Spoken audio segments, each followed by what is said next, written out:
현재 전 세계의 다양한 국가들이 대거 국방 예산을 크게 늘리는 모습이 나왔습니다.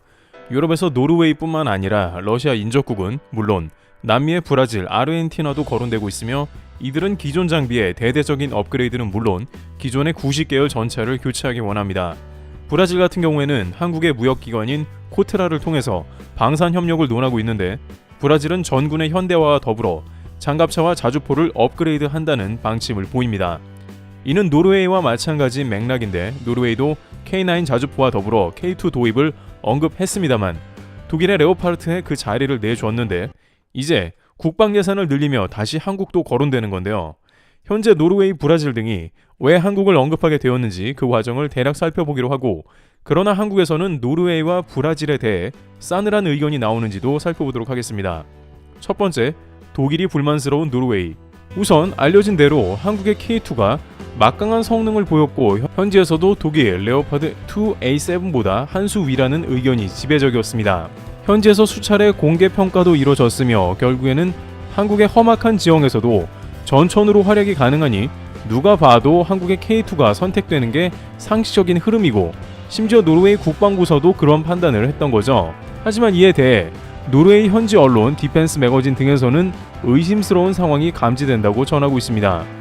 이는 노르웨이 당국이 답은 K2 전차라고 결론이 난 상황에 뭔가 문제가 있었다는 얘기가 나온 겁니다.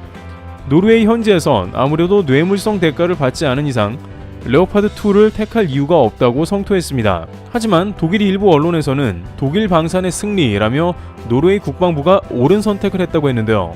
이러한 채널에서 들려온 목소리는 아무래도 한국이 절충무역에서 신뢰를 못 준 것 같다고 했습니다.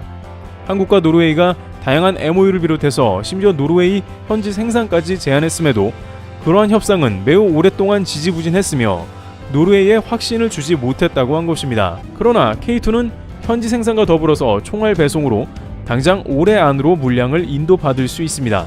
폴란드 국방부 장관은 폴란드 속담에 약속은 쉽지만 지키기는 매우 어렵다라는 말이 있다면서 한국은 남들이 다 늦게 보내는 무기를 그것도 약속 기간보다 훨씬 빠르게 보냈다고 극찬했습니다. 유럽 국가들은 평화의 시대 이후에 방산 체계와 생산이 엉망이 되었고 인도가 늦어지는 겁니다.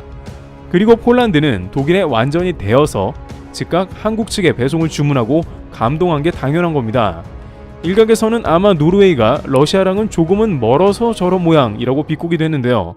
발등에 불이 떨어져야 빨리 오는 게 얼마나 중요한지 모른다는 간접적인 비판이 제기되기도 했습니다. 그런데 현지에서조차 도대체 모르겠다며 노르웨이가 한국의 기술 이전까지 마다한 건 엽기적이라며 가성비 뛰어난 K2를 왜 거절했나 의문을 표하는데 이에 대해서 다른 의견도 등장하고 있습니다.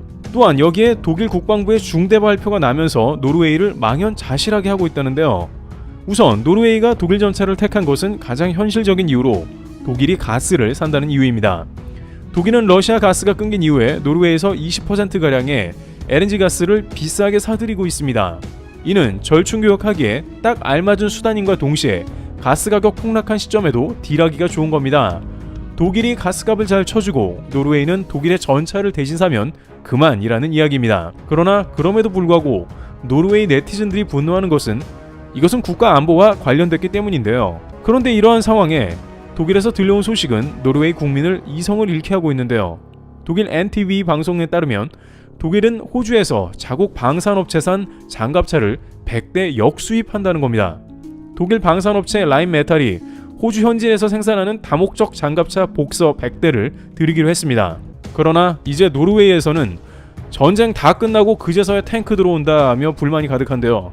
독일 국방부에 따르면 독일 장갑차 복서는 2025년에 받게 된다며 2년 뒤에나 도착한다고 얘기했습니다. 지금 러시아는 우크라이나와 전쟁 중이며 이 전쟁이 언제 끝날지 또 확산될지 가늠이 안 되는 촉박한 상황입니다. 이러한 중대한 상황에 독일은 2년 뒤에 장갑차가 100대가 우선 도착한다며 느긋함을 보이는 겁니다. 정작 온라인상에서 여론은 독일 전차를 택한 것은 치명적인 실수라는 증거가 여기저기서 나오고 있습니다. 두 번째, 한국에서 브라질과 노르웨이 반응 안 좋은 이유. 그런데 한국에서 그렇다면 이들이 대폭 예산도 늘리고 좋지 않냐는 의견을 내놓을 수도 있습니다만 의외로 한국에서는 그들이 국방 예산을 늘리며 K방산을 언급한 것에 싸늘한 반응을 보이고 있다고 합니다. 바로 브라질과 노르웨이가 원하는 방산은 한국과 합작한 현지 생산 방식이라는 건데요. 노르웨이는 현지 고용 및 공장을 통해서 역시 K2를 생산하는 방식을 MOU한 바 있습니다. 물론 폴란드도 그러한 방식이고 K2의 경우에는 유럽의 K2 생산 허브로도 논의되고 있습니다. 그러나 이러한 방식은 폴란드와 비교해 좋지 않은 것으로 평가되고 있다는데요.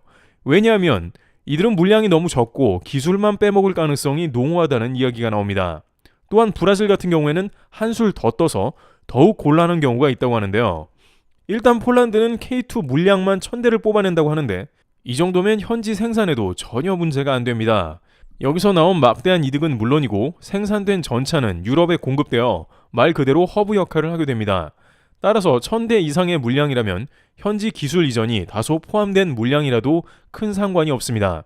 핵심 기술 이전도 아니거니와 이렇게 하면 나토에 공급되는 후속 물량도 더욱 커지기 때문입니다.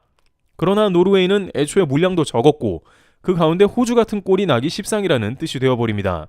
호주는 장갑차를 처음엔 450대, 그 다음엔 350대로 줄이더니 이제 150대를 거론하고 있습니다. 현지 대규모의 생산의 모범 사례로 여겨질 호주였으나 결국은 뒤통수였다는 의견이 나오고 있는 겁니다.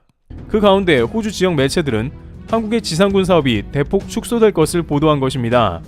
이는 호주군이 한국의 장갑차 450대를 130대가량으로 축소한다는 구체적 수치가 포함됐고 K9 자주포의 경우에는 30문가량으로 축소돼 사실상 사업의 의미가 크게 약화되어 버렸다는 겁니다.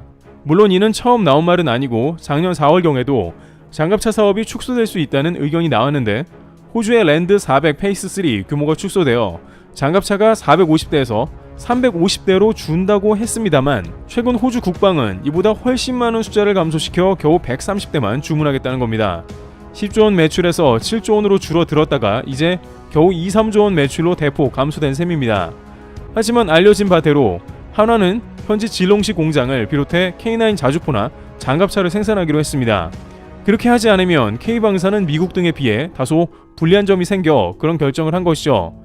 핵심 기술 이전을 하는 것은 아니지만 한국의 전차 생산 프로세스 노하우가 현재 공개되기도 하며 공장 건설에 투입되는 자본만 수조 원에 이르기 때문에 결국 큰 손해가 예상되기도 하는 지점이죠. 그러나 호주는 K9 자주포마저 대거 미국의 다연장 로켓인 하이마스로 변경한 것으로 파악됩니다. 자주포보다 사거리가 길고 이번 우크라전에서 효과적인 활약을 했다는 평가가 반영됐다는 겁니다. 물론 한국도 뒤지지 않는 천무 등의 다연장 로켓포가 하이마스보다 가성비로 활약할 수 있습니다만 무엇보다 이러한 정황에서 느껴지는 호주 정부의 움직임은 미국을 선택했다는 이야기입니다. 한국은 현재 공장까지 지어주며 고용 문제까지 해결해준다고 약속했지만 이를 외면한 것이고 결국에는 정치와 외교센법 가운데 미국에 지나치게 많은 방위비를 쏟아붓고 있다는 지적입니다. 한국을 택한다면 수출도 동시에 할 수 있어 적자가 감소할 것이지만 뒤통수를 친 셈이나 마찬가지인데요. 한국은 호주의 장갑차와 자주포 대규모 프로젝트를 위해서 수년간 공을 들여온 곳은 물론이고 한화 등 현재 쏟아부은 노력은 이루 말할 수 없는데 이를 한순간에 너무 쉽게 날린 모습이 나온 겁니다. 게다가 브라질 같은 경우에는 현지 생산뿐만 아니라 브라질 내 방산 사업 육성이 주요 목표입니다. 브라질은 K방산을 수입하는 게 주 목적이 아니라 자국 업체를 키워서 수출하는 게 최종 목적이죠. 이는 당장 급한 폴란드와 같은 국가와는 큰 격차이며 브라질은 폴란드처럼 방산이 시급한 건 아닙니다. 다만 한국을 거론하는 것은 역시 적은 물량을 생산하다가 기술만 빼가려는 게 아니냐는 겁니다. 기술을 빼간 다음 브라질 방산업체들을 성장시켜 역으로 뒤통수가 나오는 상황이 된다는 겁니다. 따라서 많은 채널에서는 현재 호주, 노르웨이, 브라질 같은 경우까지 신경 쓰기보다는 한국의 방산 대기업들은 가장 목이 마르고 절실하며 실현 가능성 높은 폴란드에 집중하는 게 좋다고도 합니다. 폴란드가 1000대 이상 물량을 뽑아내면 유럽은 자연히 서로 사가려고 달려드는 국면이 나오는 것이며 그 누구도 그만한 물량을 생산하지 못하기 때문에 미국 예상대로 K2가 점령해 나간다는 겁니다. 미국은 앞서 전문 군사 외교 매체에서 미국의 M1과 한국 K2가 유럽 전차를 지배한다고 내다봤으며 그 과정 가운데 유럽의 방산업체 대부분이 퇴출될 것으로 예상하기도 했습니다. 이와 같이 현재 많은 국가들은 K방산을 이용하기만 하려고 한국 주변에 득실거리는 모습이 나옵니다. 그러나 옥석을 구분하고 주요 거점에 집중해 대량 생산을 밀어붙여 게임을 끝내야 한다는 말이 나옵니다. 트래블TV였습니다. 감사합니다.